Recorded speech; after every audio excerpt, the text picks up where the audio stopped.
হযরত ওমর সিদ্দিক রাদিয়াল্লাহু ওমর ফারুক রাদিয়াল্লাহু তাআলা আনহু তিনি যখন আমিরুল মুমিনিন খলিফাতুল মুসলিমিন অর্ধ পৃথিবীর খলিফা ওমরের বিবি ডাক দিয়ে বলে, স্বামী গো, ঈদের মৌসুমে আমাদের কোনো পোশাকের প্রয়োজন নাই, নতুন পোশাক কিনতে হবে না, আমাদের জন্য ঈদের শপিং এর কোনো প্রয়োজন নাই, আপনি দয়া করে মেহেরবানি করে আমার কলিজার সন্তানের জন্য একটা শপিং করবে। তিনি বললেন, বিবিরা, আমি তো অর্ধ পৃথিবীর খলিফা, অর্ধেক জাহানের মালিক, ও বিবি, তারপরও আমার কাছে পয়সা নাই। তিনি চিঠি লিখলেন। নবীর একজন সাহাবা, তিনি বলেন, হিসাব রক্ষক বুঝেন না, অডিটার করেন যিনি, তেনার কাছে চিঠি লিখে বললেন, ওগো নবীর সাহাবা, আমি আমিরুল মুমিনিন খলিফাতুল মুসলিমিন, আমি 1 মাসের অগ্রিম তোমার কাছে বেতন চাই,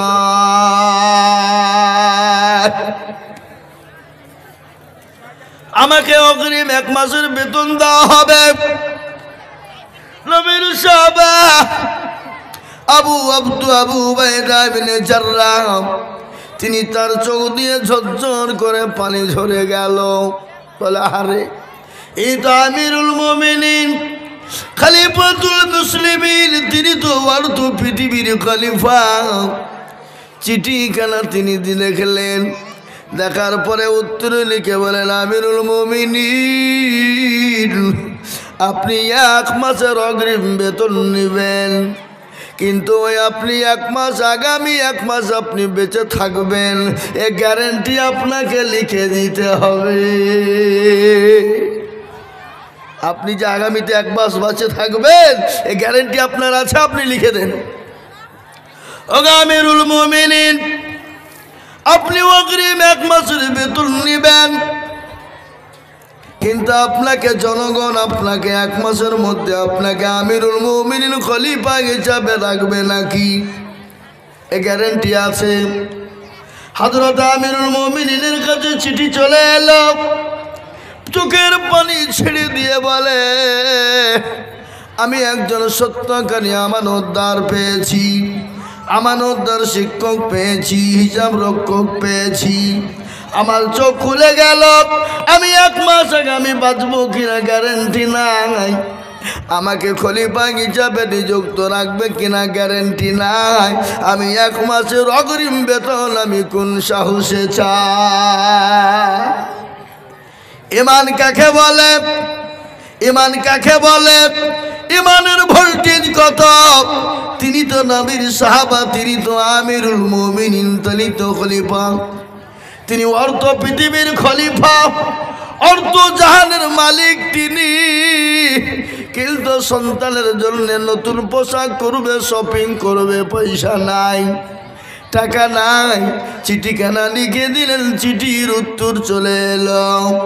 তিনি হাউমাউ করে কান্না করে বললেন, আল্লাহ, আমি একজন হিসাব রক্ষক পেয়েছি, বড় আমানতদার। হে মুসলমান, আমরা আমানত আমরা রাখি, আমাদের ভিতরে তো আমানত নাই, আমাদের ভিতরে আমানত তো মারা গেছে। আমরা আমানত কেউ যদি রেখে যাই, আমরা আমানতের খেয়ানত করে বসে থাকি, করি কিনা ধরে বলুন? এ মুসলমান, কিন্তু সেই ওমরের জীবনে আমি আপনাদেরকে ছোট করে তুলে ধরলাম। হযরত ওমর জানেন, তিনি ছিলেন নারী সত্যের জম, তিনি মানুষের রক্ত মাংস নিয়ে খেলা খেলতেন। সেই ওমর যেদিন নবীর ছায়ার তলে এলেন, নবীর আদর্শ কত ভালো, আল্লাহ কোরআনে পাকের মধ্যে বললেন, লাকাদ কানা লাকুম ফি রাসূলিল্লাহি উসওয়াতুন হাসানা। আমার নবী, মায়ার নবী, দয়ার নবী, বিশ্ব নবী জনাবে মুহাম্মদুর রাসূলুল্লাহ, তিনি দয়ার নবী।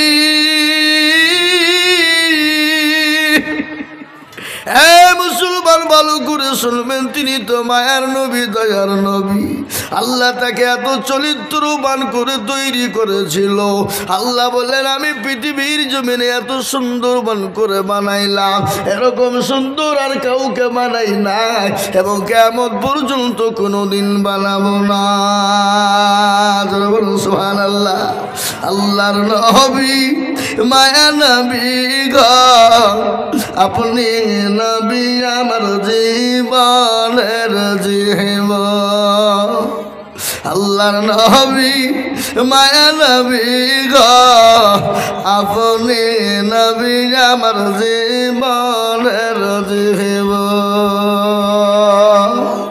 আপনি আমার জীবন সাথী, অন্ধকার খবরের বাতি, আপনি হইলেন নীল দুনিয়ার ধন। আল্লাহর নবী মায়া নবী গো, আপনি নবী আমার জীবনের জীবন। আল্লাহর নবী মায়া নবী গো, আপনি নবী আমার জীবনের জীবন। দেখিয়া আপনার মজেজা, ভাগ্যবতী হলেন খাদিজা। দেখিয়া আপনার মজেজা, ভাগ্যবতী হলেন খাদিজা। সোফা দিলেন জীবন জওয়ান। আল্লাহর নবী মায়া নবী গো, আপনি নবী আমার জীবনের জীবন। হে মুসলমান, বিশ্ব নবী জনাবে মুহাম্মদুর রাসূলুল্লাহ সাল্লাল্লাহু তাআলা আলাইহি ওয়াসাল্লাম, এত দয়ার নবী মায়ার নবী বিশ্ব নবী জনাবে মুহাম্মদুর রাসূলুল্লাহ, তিনি 63 বছরের জিন্দেগিতে বেঁচেছিলেন। জীবনেও কোনোদিন মিথ্যা কথা বলেন না, জীবনেও কোনোদিন কাউকে গালি দেয় না, জীবনেও কোনোদিন নামাজ ছাড়েন না, জীবনেও কোনোদিন কাউকে ধমক দেন না, জীবনেও কোনোদিন কারো সামনে জোরে কথা বলেন নাই। কিন্তু আমরা তো সেই নবীর উম্মত, আমরা তো সেই নবীর প্রেমিক। আমরা নবীর প্রেমিক, নামাজ পড়ি না, আমরা নবীর দিবানা, নামাজ পড়বো না, আমরা নবীর দাওয়ানা, কোরআন পড়বো না, আমরা নবীর দাওয়ানা, মসজিদ চিনি না, আমরা নবীর দাওয়ানা, আল্লাহ চিনি না, আমরা নবীর দাওয়ানা, নামাজের আলকিল তো চিনি না। মুসলমান গো, আজকে নামাজ না পড়ার কারণে আজকে যত মুসলমানদের বড় দুর্দি, ঠিক না জোরে বলুন? আজ নামাজ না পড়ার কারণে মুসলমানদের বড় দুর্দি। আজকে মুসলমান নামাজ পড়ে, মুসলমান আজ নামাজ আমরা পড়ি না। 98% মুসলমান নামাজ পড়ে না, 2% মুসলমানরা নামাজ পড়ে। কপারসেন্ট বললাম ভাই? 2%।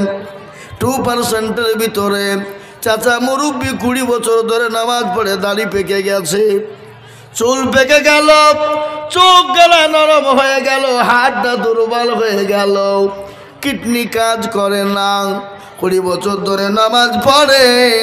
কিন্তু যুবক কিন্তু মসজিদ মুরব্বী নামাজ পড়ে, কিন্তু আত্মাকে এত দুরূদ শরীফ কিন্তু জানে না। মুসলমান, প্রতিটি মুসলমানের জন্য, নর নারীর জন্য, প্রতিটি মুসলমান নর নারীর জন্য, ছেলে এবং মেয়ের জন্য কোরআন শিক্ষা করা হলো ফরজ। নামাজ যেমনি ফরজ, কোরআন শিক্ষা হলো ফরজ। কিন্তু আমাদের দেশের যুবকরা গান শিখে, আমাদের দেশের যুবকরা কোরআন শিখে না, আমাদের দেশের যুবকরা মোবাইলে আপনার কি বলে, টিকিট কি বলে গো, না ফ্রি ফায়ার তো খেলে, টিকটক করে, টিকটক করে বন্ধুদের কাছে পাঠায়, ভালোবাসা প্রেমিকার কাছে পাঠায়, আর প্রেমিকা দেখে আপনার পাগল হয়ে যায়, আর ওই প্রেমিকার প্রেমে পাগল হয়ে হাবুডুবু খায়। আপনাদের দিকে ভালোবাসা নাই নাকি? এদিকে আছে? বাবা এ বাবা, হ্যাঁ মুসলমান, কিন্তু আমাদের দেশের যুবকরা প্রেম করার সময় বলি তুমি কি লিবা বলো না, তুমি যা চাইবা তাই দিব, জান দিয়ে দিব। কিন্তু ওই মাল যখন বিয়ে করে ফেলে তখন যদি বউ বলে একটা শাড়ি এনে দেবো তোর মুখে মারবো লাথি, টাকা করে দিয়েছিস। হ্যাঁ, কিন্তু বিয়ের আগে বলে তো যা নিবি তাই দিব, জান চাইলে দিয়ে দিব। এ বাবা, এরকম প্রেমিকা প্রেমিকা আছে না নাই? কথা বলেন। এরা তো আল্লাহর স্বার্থে ভালোবাসে না, এরা তো আল্লাহর রাস্তায় মহব্বত করে না। এ মুসলমান, তোমাকে প্রেম করা ভালোবাসা জায়েজ কি জায়েজ না জায়েজ? এরা মনে মনে করছে মৌলবি আবার কি ফতোয়া দিল রে, প্রেম করা ভালোবাসা জায়েজ, তাহলে কাল থেকে শুরু করে দেবো, 2-3টে সামনে যা পাবো নাকি বলেন। কিন্তু প্রেম করবেন কাকে, ভালোবাসবেন কাকে? মাকে বলবেন মা আই লাভ ইউ, মা তুমি কেমন আছো, আমি যে তোমার সন্তান। আল্লাহর কোরআনকে বলো কোরআন আই লাভ ইউ, আল্লাহকে বলো আল্লাহ আই লাভ ইউ। এ আল্লাহ ভালোবাসা তুমি বলো, এ ভালোবাসা এ প্রেম করলে নাকি হবে গুনাহ হবে না? এ হতভাগা, তুমি বিবাহ করো, বিবাহ করার পরে তুমি তোমার বিবিকে তুমি প্রেমের নিবেদন করো, প্রেমের নিবেদন করবা, তোমার বিবি খুশি হবে, আনন্দ হবে, আল্লাহর আরশ পর্যন্ত খুশি হয়ে যাবে। আর তুমি তোমার প্রেমিকাকে খুশি করবা, আনন্দ দিবা, আল্লাহ তোমার হুড়কে মেরে মাজা ভেঙে দিবে। মর দেখবি একবার কেমন চালাই দেখবি। এ বাবজি শেখবো, কে বলছে? আল্লাহ বলছে শেখবো, আয় একবার দেখি তোকে শিখতে পারে কিনা। আমি আপনাদেরকে শোনাই বাবা, আল্লাহ বলে শুনেন, আজকে আপনার 20 বছর 15 বছর মুসলমান নামাজ পড়ে, আপনাকে এত ভালো করে বলতে পারে না, এরকম লোক আছে না? দুরূদ শরীফ জানে না, দোয়া কুনুত বলতে পারে না, দোয়া মাসুরা জানে না, ইন্না তাইনাকুম দেখা যায় তার মধ্যে 20টা ভুল আছে না নাই? কথা কর না খানে। এই যে রমজান মাস গেল, আমার মা বোনেরা বাড়িতে বাড়িতে কোরআন পড়েছে, ঘরে ঘরে কোরআন খতম করেছে। কেউ বলেছে 2টো খতম, কেউ বলেছে 3টে খতম। ওই কোরআন পড়া রোজা শেষ, কোরআন পড়াও শেষ, কোরআনকে সুন্দর করে ভাঁজ করে টাকের ওপর মা বোনেরা রেখে দিল। আবার রমজান মাস আসবে, 11 মাসের পরে ওই কোরআনটা আপনার আবার পেড়ে খুলবে, তার আগে আমার মা বোনেরা আপনার কোরআন খোলে না। মাগো কেন কোরআন পড়বা না, কেন আল্লাহর কোরআনকে মেনে নিবা না? তোমরা কি মরবা না? মরণ কি হবে না? মরণ কি হবে না? মরণ তো অবশ্যই হবে। আল্লাহর কোরআন বলেছে আইয়ুহাল্লাযীনা আমানুত্তাকুল্লাহ হাক্কা তুকাতি ওয়া লা তামুতুন্না ইল্লা ওয়া আনতুম মুসলিমুন। আল্লাহ বলে তোমরা মরো না, মরবে না যতক্ষণ পর্যন্ত তোমরা মুমিন হবে না, যতক্ষণ পর্যন্ত মুসলমান না হবে, যতক্ষণ পর্যন্ত মুত্তাকিন না হবে, যতক্ষণ পর্যন্ত দিনদার না হবে, যতক্ষণ পর্যন্ত আল্লাহওয়ালা না বানবে, ততক্ষণ পর্যন্ত তোমরা মৃত্যুবরণ করো না। যদি তোমরা মরো, তোমরা প্রকৃতিক মুমিন মুসলমান হয়ে মরো। আল্লাহ এক জায়গায় বললেন তোমাদের মৃত্যু হবে না, এক জায়গায় আল্লাহ বললেন তোমাদের মৃত্যু তোমাদের অনিবার্য, মরণ তোমাদের হবে। মরণ কেমন শুনেলেন? আল্লাহর কোরআন বলেছি যা যা জালুহা, যখন তোমার নির্ধারিত টাইম হবে, সে নির্ধারিত টাইম অনুসারে তোমাকে যেতে হবে। আজকে ছেলেরা দিল্লি কাজ করে, বম্বে গুজরাটে কাজ করে, কেরালায় কাজ করে, সৌদি আরবে কাজ করে, আমাদের দেশের যুবকেরা করে না গো। এই আপনাদের দেশে যায় না কাজে? যুবকরা কাজ করে, 1 বছর 2 বছর 3 বছর পরে বাড়ি আসলাম। রায়গঞ্জে নেমে গেল মা জননী জনম দুঃখিনী দরদিনী মা। মাকে কল দিয়ে বলে, মা আমি রায়গঞ্জে নেমে গেছি, আমি রাত্রি যেতে দেরি হবে, তোমাদের সঙ্গে রাত্রি গিয়ে সেহরি খাবো মা। সেহরি বুঝেন না? এই সেহরি কাকে বলে? ভোর রাত্রে উঠে খাই, যে রোজা রাখি। মা আনন্দ যত্ন করে খাবার বানায়, বিটির ডাক দিয়া বলে, বিটি সুন্দর করে ঘরটাকে সাজা, ঘরটাকে পরিষ্কার কর, ফুলের মালা গান, আমার কলিজার সন্তান আজকে 5 বছর পরে বাড়ি ফিরবে। মা আনন্দ করে যত্ন করে খাবার বানিয়েছে। মা বাপের সঙ্গে সন্তান সারি খাবে, মা বড় খুশি, আনন্দ করে খাবার বানিয়েছে। সেহরির টাইম শেষের দিকে মসজিদের ইমাম সাহেব ডাক দিয়ে বলে, আর বেশি টাইম নাই, আর 15 মিনিট টাইম। স্বামীকে ডাক দিয়ে বলে, স্বামী গো, আমার কলিজার সন্তান আমার সঙ্গে একসঙ্গে সেহরি খাওয়ার কথা, মাত্র 15 মিনিট, দেখুন হয়তো কত দূর এসে পৌঁছে গেল। স্বামী বলে, বিবি রে তুমি চিন্তা করো না, পরবের বাজার ঘাটে হয়তো জাম লেগেছে, দেরি হয়ে গেছে রে বিবি, তুমি চিন্তা করো না, তোমার কলিজার সন্তান সুন্দরভাবে বাড়ি ফিরবে। আরাম করে সবাই ঘুমিয়ে গেল। সেহরি খাওয়া হয়ে গেল। ফজরের নামাজের পরে বাড়িতে সবার ঘুম। মা যেন দুঃখিনী সারা রাত্রি ঘুমায়নি, সন্তানের জন্য ঘুমায়নি। সন্তান কখন আসবে দরজার দিকে লক্ষ্য করে মা বসা। এ মুসলমান, মা আপনার চোখটা আটু আটু ভাব, ইতিমধ্যে মোবাইলের বেল বেজে গেল। মোবাইলের বেল বেজে গেল। পণ্য সময় পণ্য ধরেছে, বলে হ্যালো কে? ছেলের বাপ বলে, আমি। বাবা তুমি কে? তোমার গলার আওয়াজটা তো চিনতে পারি না, তুমি তো আমার সন্তান না। বলো বলো তুমি এই মোবাইলটা কোথায় পেয়েছো, আর আমার সন্তানটা কোথায় একবার বলো। মুসলমান গো, জীবনের কোনো দাম না, জীবনের কোনো মূল্য না। ফোনটা ধরে বলে, চাচা জানি না এ মোবাইলটা কার, কিন্তু দেখলাম রায়গঞ্জ থেকে ভিটিয়ারের রাস্তায় আসতে গিয়ে অ্যাক্সিডেন্ট, এত বড় মারাত্মক অ্যাক্সিডেন্ট হয়েছে, সারি সারি লাশ সাজানো আছে।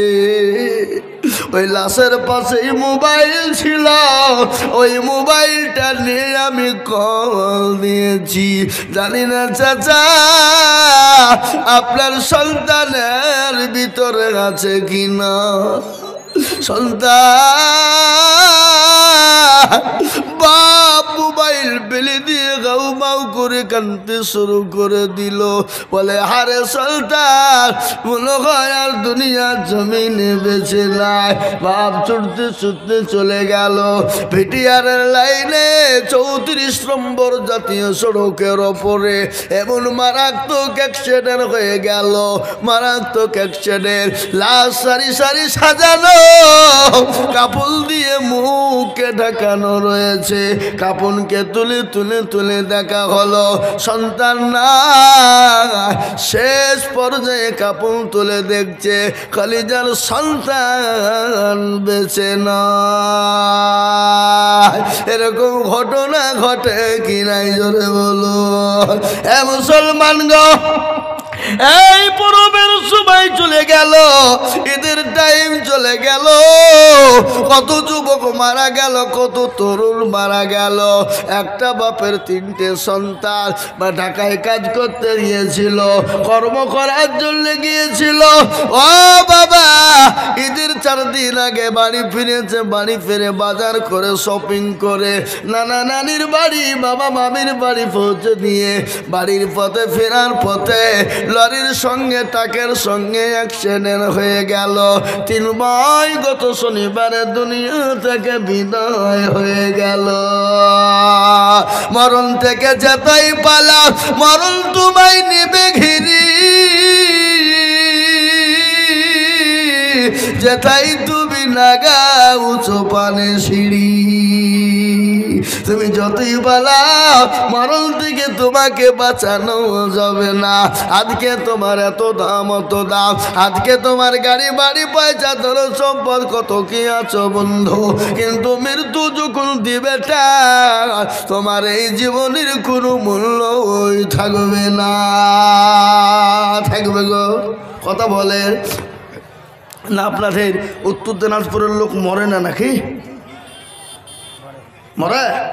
এ বাবা, মরণ তো অবশ্যই হবে, মৃত্যু থেকে বাঁচানো যাবে না। মৃত্যু তো অবশ্যই হবে, जिसके अंदर जान है उसको मौत चखना पड़ेगा। যার ভিতরে জান আছে তাকে মৃত্যু বরণ করতে হবে। কিন্তু মরণের আগে আল্লাহ বললেন যতক্ষণ মুমিন হবে না, যতক্ষণ পর্যন্ত নামাজি বানবে না, যতক্ষণ পর্যন্ত কোরআনওয়ালা না হবে, ততক্ষণ পর্যন্ত তোমরা মৃত্যু বরণ করো। যারা বলুন না। মৃত্যুর পরের ঘটনা শুনুন। বিশ্ব নবী জনাবে মুহাম্মদুর রাসূলুল্লাহ সাল্লাল্লাহু আলাইহি ওয়াসাল্লাম বড় অসুস্থ, বড় অসুস্থ, শরীরটা মোটেও ভালো না। হযরত জিবরিল আলাইহিস সালাম আসলেন, বলে আসসালামু আলাইকুম ইয়া রাসূলুল্লাহ, আপনি কেমন আছেন? নবী বললেন ওয়ালাইকুম আসসালাম, আমি মোটেও ভালো নাই। বলে নবী গো, আজ একজন নতুন ফেরেশতা এনেছি। ওগো আল্লাহর নবী,